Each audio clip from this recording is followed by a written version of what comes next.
Hello mga mi! Welcome na naman sa panibagong araw. Boy ko bilang isang full-time mom for today's mini vlog. So early morning, umalis kami dahil ibe-pick up namin yung kukunin ni daddy na gulay. Kaya tara na, samahan nyo kami. At syempre, kasama yung mga bata at hindi pwedeng iwan.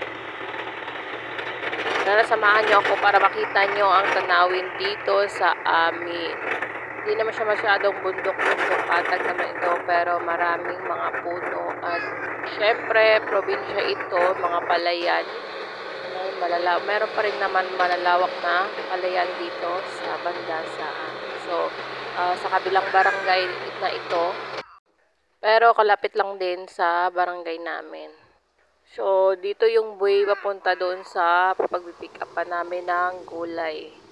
At nakarating na nga kami dito sa pag-pick upan namin ng gulay. At pangalawang balik na pa kami dito sa way ng tato. Dito lang pala, nalagpasan namin. So, andito na, nakita na rin namin sa wakas. At medyo umaambon-ambon pa yan. Andun na si daddy sa loob. Nukuha niya na yung gulay. At strawberry ni kuya. Dito na rin dalawa.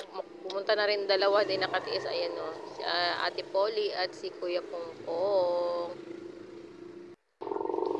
So, ito na. Nilapag ni daddy dito sa, sa loob ng tricycle. Yung gulay. Ayan. Ito. Yan. Yung mga gulay. Mamaya ko na siya i-hold mga me.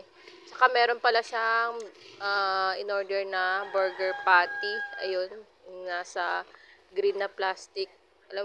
Di ko alam kung ano pa mga gulay yung pinag-order niya. Saka ito yung strawberry na request din ni kuya. So, itong gantong laking pack mga may ay 160.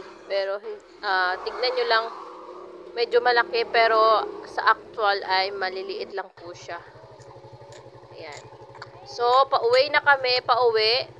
At na-stranded kami ng ilang minutes dyan. Dahil nga dito sa kalsada na may gumagawa. So, yung sasakyan nila, yung truck nila ay kinukuha na nila yung mga debris na ginawa sa kalsada. At sa wakas mga me ay nakausad na rin kami.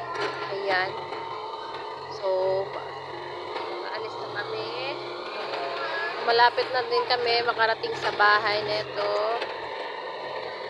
Ito lang din kadagandaan sa amin mga me. Merong mga maliit na mga tindahan dito sa gilid-gilid na nagtitinda rin ng mga gulay. Minsan may ibang mga tinda ng mga manok, mga frozen na manok na yan. Ever na maubusan ka ng gulay ay pwede kang tumakbo dito. Kaso nga lang, syempre kailangan rin mag-motor o sumakay. Or minsan, pwede na rin siya lakarin. Kagaya na ito mga may, yan. Mga ganyan-ganyan dito sa akin. Yan, mga maliit na store. Yan, may gulay, kung ano-ano paninda nila. Mga upay-upay na damit.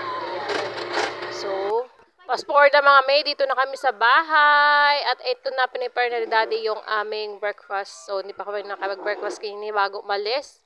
Ayan, bumili siya ng batsoy. So, ito na pa nga yung gulay na pinick up namin kanina. Ayan. Isang plastic yan siya kanina mga me. At nagkakalaga siya ng 250 pesos lang yan mga me. May broccoli, carrots, bagyo pechay, may cabbage, at saka may tatlo na iceberg na lettuce. So, sobrang mura na siya.